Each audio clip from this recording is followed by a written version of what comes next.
Welcome to Neuro Profit AI. Today we ask, could John D. Rockefeller be richer than Elon Musk in today's dollars? The question pits a Gilded Age industrialist against a modern tech visionary. It is a battle not just of dollars, era's economy's definitions of power.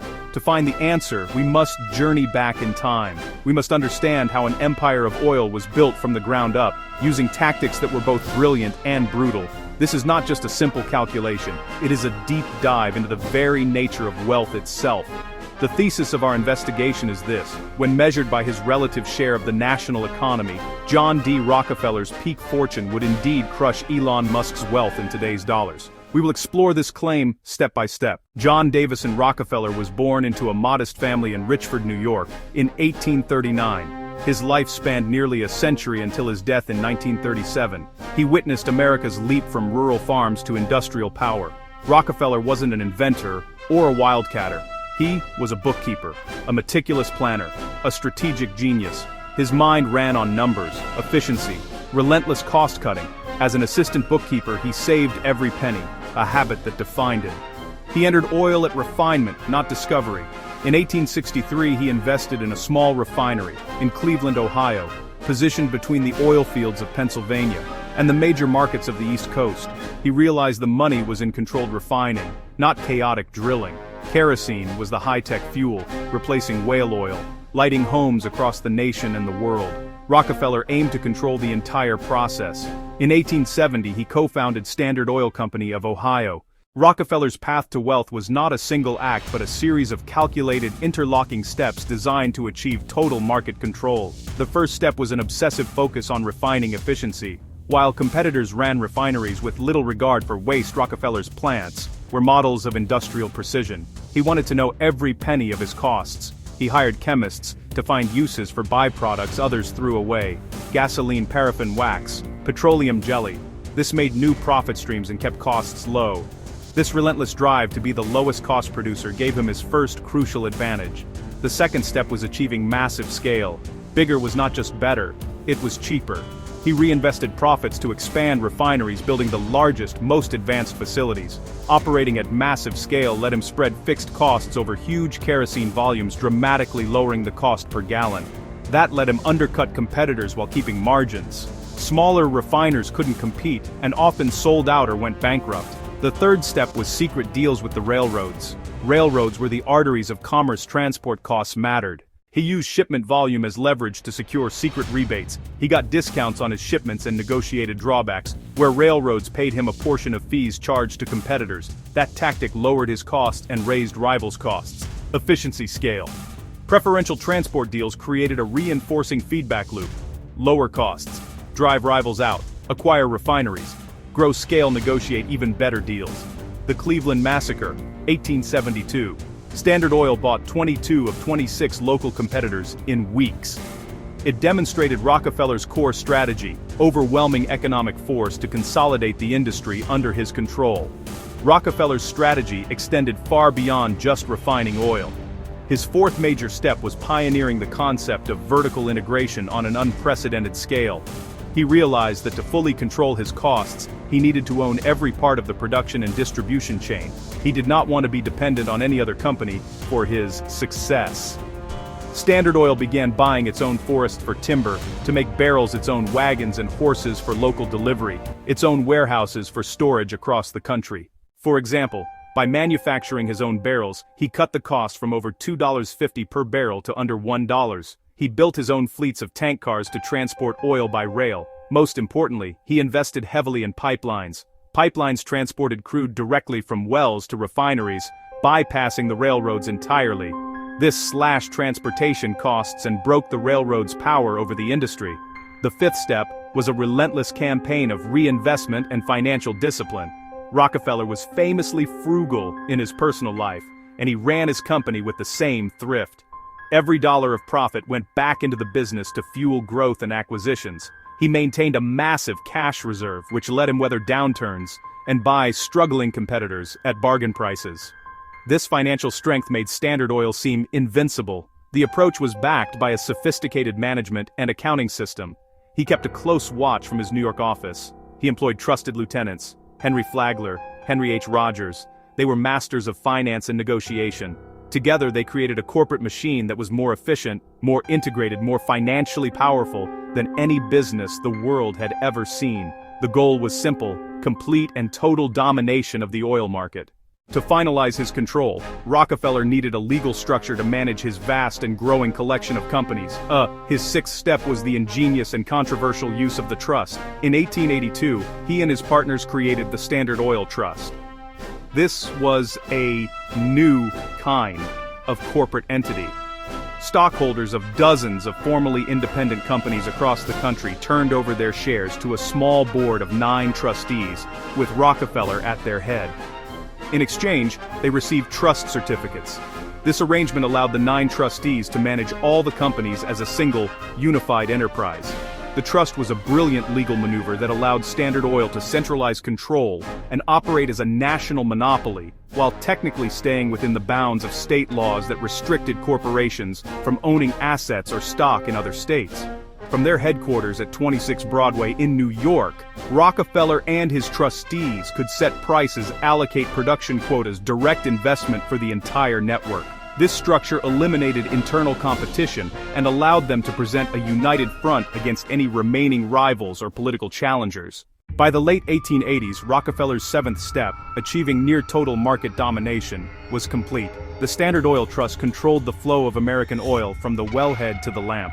This immense market power meant the company could essentially set the price for both the crude oil it bought from producers and the refined kerosene it sold to consumers. It could starve out any new competitor by temporarily slashing prices in their local market until they went bankrupt, a predatory tactic for which it became infamous. Profits soared, making Rockefeller and his partners fabulously wealthy. This unprecedented concentration of power eventually led to a massive public backlash.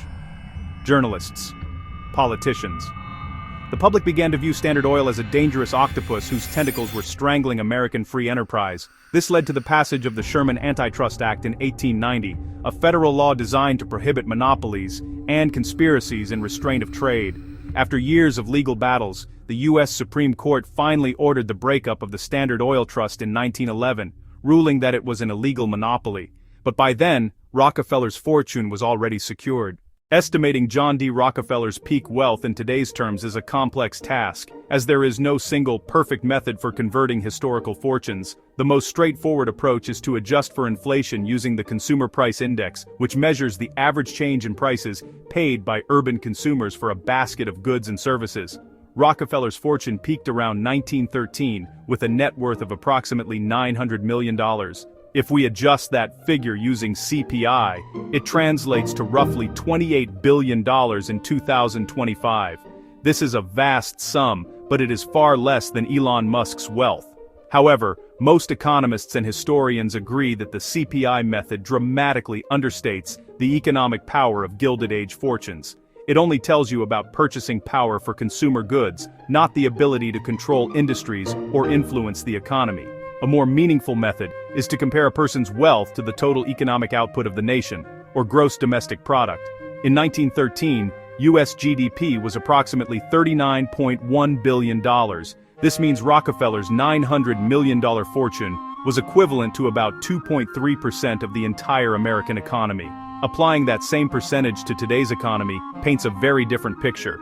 The U.S. GDP in 2025 is projected to be in the range of $28 trillion. If one individual controlled 2.3% of that economic output, their net worth would be a staggering $644 billion. This figure is more than double the peak net worth ever achieved by Elon Musk or any other modern billionaire. This share of GDP method captures the relative economic dominance that Rockefeller held over his era, a level of control that is almost unimaginable today. Other estimates arrive at even higher numbers. Some analyses consider the value of his assets after the 1911 breakup of Standard Oil. The 34 separate companies that were spun off soared in value after they were allowed to compete. Predecessors of modern giants like ExxonMobil, Chevron, Rockefeller held large stakes in all of them, and his personal wealth may have briefly exceeded $1.4 billion in the years following the breakup, depending on the year and the calculation method used. Credible estimates of his inflation-adjusted wealth range from $350 billion to over $700 billion, all of which place him far ahead of today's wealthiest individuals. Elon Musk represents a new kind of billionaire, one whose wealth is inextricably tied to disruptive technology and the volatile fluctuations of the stock market. Born in South Africa in 1971, his fortune was not built on controlling a single commodity, but on creating and leading multiple groundbreaking companies in different industries. Tesla, SpaceX, The Boring Company, Neuralink. Unlike Rockefeller's steady cash-generating monopoly, Musk's net worth is famously dynamic, often swinging by tens of billions of dollars in a single day. Based on the performance of Tesla's stock price, his peak net worth briefly surpassed $300 billion in late 2021, making him the richest person in the modern world by a significant margin. At various times, his fortune has hovered in the $200 billion to $250 billion range. This is wealth on a scale that few have ever achieved, placing him firmly in the pantheon of the world's richest people in history. So, let's bring the two titans into the ring for the final showdown. If we use the simple consumer price index, which adjusts for the cost of everyday goods, Rockefeller's $900 million fortune from 1913 becomes about $28 billion today. Elon Musk has peaked above $300 billion and would win by that raw CPI comparison. But this comparison is misleading. It's like comparing a battleship to a modern aircraft carrier based only on the price of the steel. The far more accurate comparison is the share of the national economy. Rockefeller's fortune was equal to roughly 2.3% of US GDP. Musk's peak fortune was just over 1% of US GDP. Therefore, in terms of relative economic power and dominance, Rockefeller was more than twice as wealthy as Musk has ever been. Converting Rockefeller's share of the economy into today's dollars yields about $644 billion, an amount that completely eclipses Musk's highest valuation. Another crucial difference lies in the nature of their assets. Much of Musk's wealth is tied up in publicly traded stock, particularly Tesla. Its value is based on market sentiment and future growth expectations, which can be highly volatile. Rockefeller's wealth, by contrast, was built on a foundation of hard assets: refineries, pipelines, tank cars, vast reserves of oil. His companies generated enormous and steady cash flows from monopolistic control over an essential commodity. His wealth was less speculative and more firmly rooted in the physical economy. Finally, we must consider the tax and regulatory environment. No personal income tax, no capital gains tax, no corporate income tax for much of his career. The federal income tax was only introduced in 1913, the very year his wealth is often measured. This allowed him to accumulate and reinvest capital at a speed that is impossible today.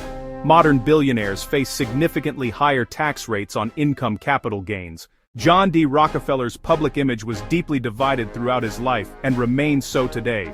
During his rise to power, he was widely depicted as a ruthless monopolist, the ultimate robber baron, who crushed competitors and exploited the public for personal gain. Muckraking journalists like Ida Tarbell, whose father's oil business was ruined by Standard Oil, exposed his secret deals and predatory tactics in her landmark 1904 book, The History of the Standard Oil Company. This reporting fueled public outrage and was a major catalyst for the government's antitrust case against him. However, in the second half of his life, Rockefeller embarked on a philanthropic career of unprecedented scale, guided by the principle of scientific giving. He founded the University of Chicago, turning it into a world-class research institution. He established the Rockefeller Institute for Medical Research, now Rockefeller University. It pioneered new treatments for diseases like meningitis and yellow fever. His donations helped eradicate hookworm in the American South. He built China's first proper medical school.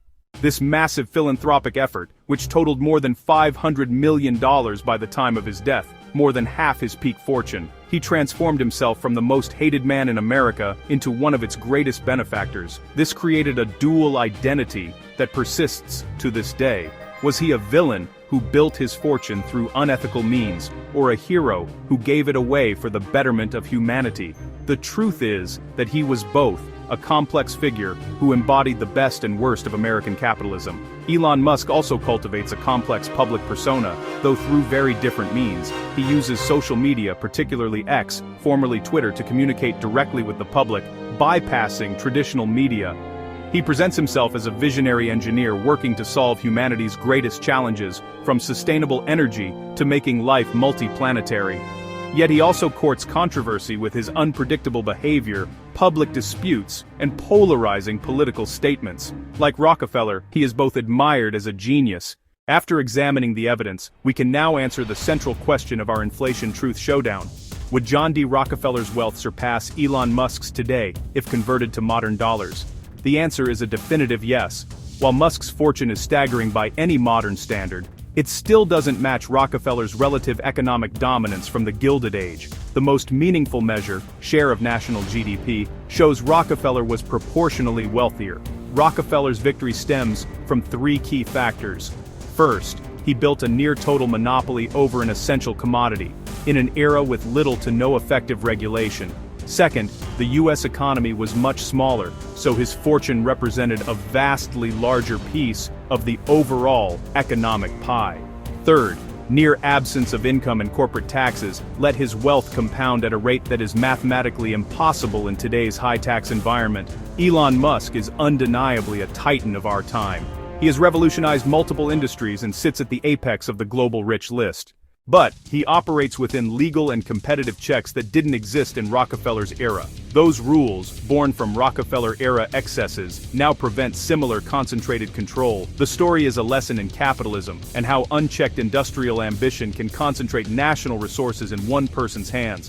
While Musk is the richest of our age, the ghost of John D. Rockefeller, adjusted for his era, still wears the crown as the richest of them all. Thanks for watching Neuro AI. Stay curious. See you next time on the Inflation Truth Showdown.